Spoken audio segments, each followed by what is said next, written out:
I completed my health policy analysis on New York State Assembly Bill 9120. So this bill, if passed, would require that there be education on handicap accessible parking in the pre-licensing courses. There is currently education on work zone, school bus, and motorcycle safety, and this bill would aim to add the educational component on handicap parking as well. There is a companion bill in the Senate, and this bill can be classified as protective regulatory, as it is aiming to protect the individuals who use these spaces from people who would improperly or illegally use them. So this bill in 2019 passed the Senate and then was handed over to the Assembly, where it died. Currently in the Assembly, it was handed over to the Transportation Committee and is awaiting further action. As far as rights for these individuals with disabilities, we've learned about many in our classes. Two that added rights for these individuals were the Rehabilitation Act of 1973 and the Individuals with Disabilities Education Act. As far as accessibility goes, the Architectural Barriers Act of 1968 was required that any building that uses federal funding be accessible to any individual. And then more currently, we've learned about in theory with Dr. Bennett as well, the ADA has specific requirements that mandate accessibility for all. So anyone can access any building, they have to have the certain requirements. Some formal actors that are at play are Al Sturpey, he's an assemblyman. He's the current sponsor on the bill. We also have Neil Breslin and David Carlucci, who are the Senate bill sponsor and co-sponsor, as well as the transportation committees in both the Senate and the Assembly, and the New York State Department of Motor Vehicles, who would be responsible for adding the educational component in the pre-licensing course if the bill were to pass. As far as informal actors go, we have some national, some local, and then some individual level informal actors. So we have companies like Braun Ability, who's a vehicle lift manufacturer. They've openly campaigned for handicap accessible parking, education, and safety, and everything. More of a national company.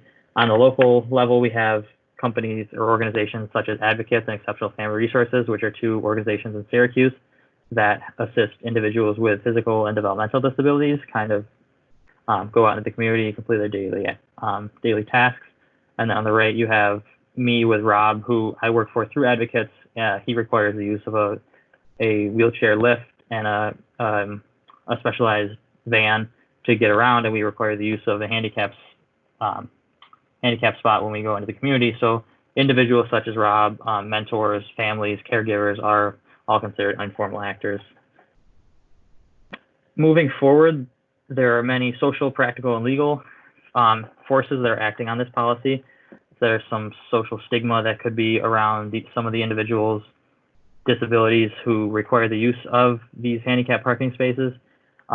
The practical aspect of implementing the educational component into the pre-licensing course, as well as the legal issues such as the ADA requirements and the legal fines and requirements that come with the handicap parking spaces. Some obstacles: we are currently in a pandemic, so that is putting a halt on the bill, as well as the sponsorship and support. There's currently only one sponsor on the Assembly bill, which could be an obstacle moving forward, as there's not as many eyes or people watching the bill as it's moving through the steps it needs to move into.